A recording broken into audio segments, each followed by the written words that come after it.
Ya, halo semuanya. Pada kesempatan kali ini, saya akan menjelaskan tentang software atau perangkat lunak pada komputer. Yang pertama itu pengertian software. Software adalah data yang diprogram, disimpan, dan diformat secara digital dengan fungsi tertentu. Perangkat ini tidak memiliki bentuk fisik, hanya bisa mengoperasikannya lewat perangkat komputer. Perangkat ini memerlukan bahasa pemrograman atau orang yang ahli akan bidang tersebut. Selanjutnya, perangkat tersebut dikomplikasikan memakai aplikasi compiler agar dapat menjadi kode yang bisa dikenali oleh mesin hardware atau perangkat keras. Fungsi software. Fungsi utama dari software yaitu software berfungsi sebagai dasar kebutuhan komputer agar dapat dioperasikan dengan baik. Software memiliki fungsi dalam mengatur hardware yang ada pada komputer. Software juga dapat digunakan sebagai penghubung antara beberapa software yang lain dengan hardware komputer. Software juga dapat berfungsi sebagai penerjemah perintah pada software yang lain yang ada di dalam bahasa mesin. Selain itu, perangkat lunak komputer juga dapat digunakan dalam mengidentifikasi sebuah program di dalam komputer. Yang berikutnya itu pembagian software berdasarkan jenisnya. Yang pertama, sistem operasi atau operating system. Perangkat lunak jenis ini digunakan untuk mengatur setiap perangkat keras yang sudah terhubung dengan CPU komputer. Selain itu, ini berfungsi dalam penerjemah aktivitas serta mengatur seluruh proses yang terjadi dan diperintahkan oleh user pada CPU sehingga perintah user tersebut dapat dikerjakan komputer dengan baik. Yang kedua, bahasa pemrograman atau programming language. Jenis perangkat lunak yang satu ini adalah bahasa yang digunakan dalam pembuatan sebuah program.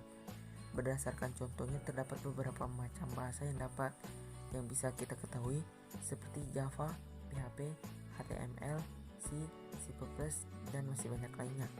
Yang ketiga itu program aplikasi. Program aplikasi di sini merupakan sebuah perangkat lunak yang umumnya sudah banyak digunakan dalam menyelesaikan tugas-tugas tertentu. Dalam hal ini, software dapat berfungsi sesuai dengan tujuan pembuatannya. Salah satu contohnya adalah Excel, Microsoft Word, kalkulator, dan lain-lain. Yang berikutnya itu berdasarkan distribusinya. Yang pertama, firmware merupakan jenis penyimpanan perangkat lunak yang hanya bisa dibaca. Yang kedua itu freeware, yaitu salah satu jenis software yang tidak memiliki batas waktu tertentu. Akan tetapi kebanyakan software jenis ini memiliki fitur yang tidak begitu lengkap sehingga penggunanya pun kurang maksimal. Yang ketiga itu adware, yaitu dapat diperoleh serta digunakan tanpa biaya. Akan tetapi perangkat lunak ini masih menyediakan kompensasi dengan adanya iklan yang muncul pada perangkat komputer yang digunakan. Yang keempat itu open source, yakni sejenis perangkat lunak yang dapat dibuka kode sumbernya. Kita bisa mengubah, meningkatkan, hingga menyebarluaskannya. Yang kelima yaitu malware, merupakan salah satu jenis dari komputer yang dianggap berbahaya dan bisa merusak apabila disalahgunakan penggunanya.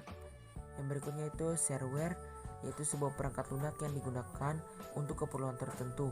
Yang ketujuh itu spyware, adalah software yang khusus digunakan dalam memata-matai setiap aktivitas pengguna komputer. Yang berikutnya itu spesifikasi software untuk komputer. Yang pertama, sistem operasi untuk mesin server beberapa diantaranya seperti Sun Solaris, Microsoft Windows Servers, FreeBSD, varian sistem operasi Linux untuk server, serta sistem operasi khusus server yang lain. Yang kedua itu aplikasi yang menunjang layanan. Aplikasi jaringan komputer hal ini seperti web server, DNS server, database server, remote desktop, dan aplikasi penunjang jaringan komputer lainnya. Yang ketiga itu aplikasi untuk mengelola lalu lintas jaringan. Beberapa contoh software yaitu Microsoft Office Word, Microsoft PowerPoint, Microsoft Excel, dan Mozilla Firefox. Jadi demikianlah yang dapat saya sampaikan di saat ini. Terima kasih.